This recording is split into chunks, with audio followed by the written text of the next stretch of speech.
I'm Shannon. And I'm Adriana. And we're both transfer pricing specialists for Transfer Pricing Solutions. I'm the lead partner in Australia. And I lead our office in Singapore.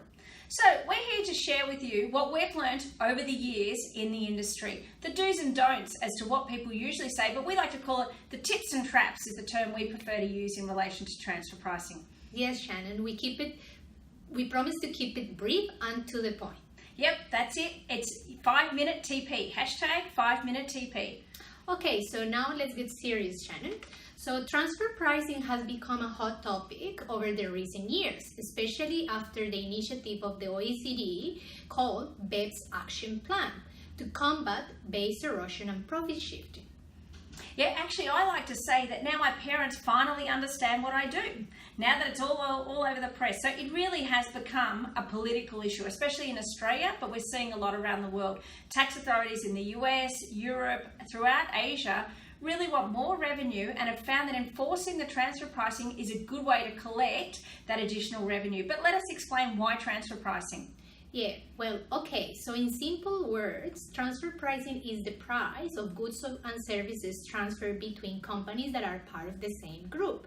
That is what we call, in transfer pricing language, related parties. So these entities are often in two different jurisdictions or countries and are subject to two different tax treatment. So therefore, these prices could potentially be manipulated to send profits to low tax jurisdictions. It's not always the case, but sometimes that can be the case, and that's the reason why tax authorities are trying to tackle this. Yeah. And this is a common problem for big business.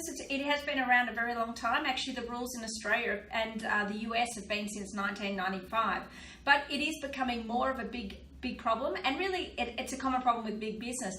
What we're really seeing is with globalization throughout the world, this is becoming an issue or a challenge that small business also have to think about as they expand globally. We have the same set of rules, whether you're a large company or a small company.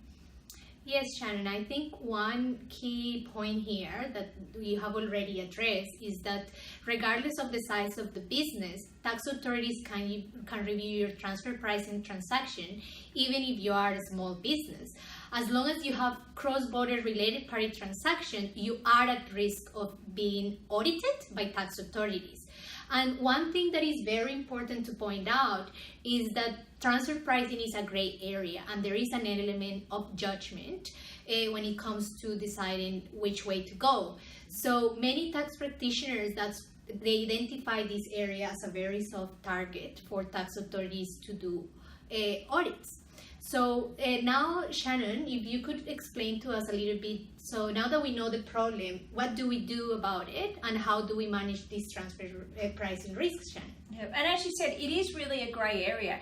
Why is it grey? Because you've actually got transfer pricing, unlike a lot of other tax areas, comes down to the facts and circumstances of each individual company. So you may have transactions that's similar to maybe another business, but under your facts and circumstances, you have a different situation. And that's where this, this element of it being grey comes out. So transfer pricing documentation is really your best tool. What is it saying? It's saying, here's how we transact our business. These are the transactions.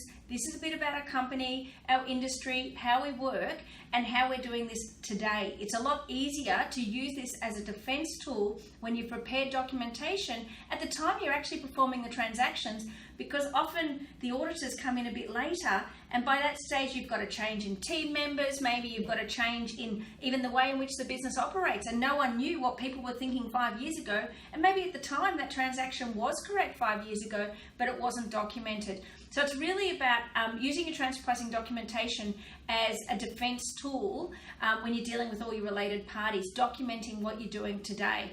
Yeah, and I think that's a very important point, because the fact that your transaction can be reviewed several years down the track, that means that your documentation keep your history, isn't it? Yes. So one thing, Shannon, that is always a bit of a gray area, especially in Australia, is, so do I really need to do transfer pricing documentation in Australia? Is it required, or what is the position of the tax authorities in Australia? Yeah. So in Australia, there is no legal requirement to have transfer pricing documentation. The tax laws do say that you do need to be able to support the pricing of any of your related party transactions, so the pricing of your cross-border transactions, but it doesn't say that you need to have the documentation under our legislation, which is the 815, the transfer pricing legislation. However, if you don't have transfer pricing documentation to support your pricing, then you will never be in a position to argue that you have a reasonably arguable position, which is going to impact you from a penalty perspective. If it is found where the tax office disagrees with the position you've taken, you're not going to have any reduction in your penalties at all. So it's really a catch-22.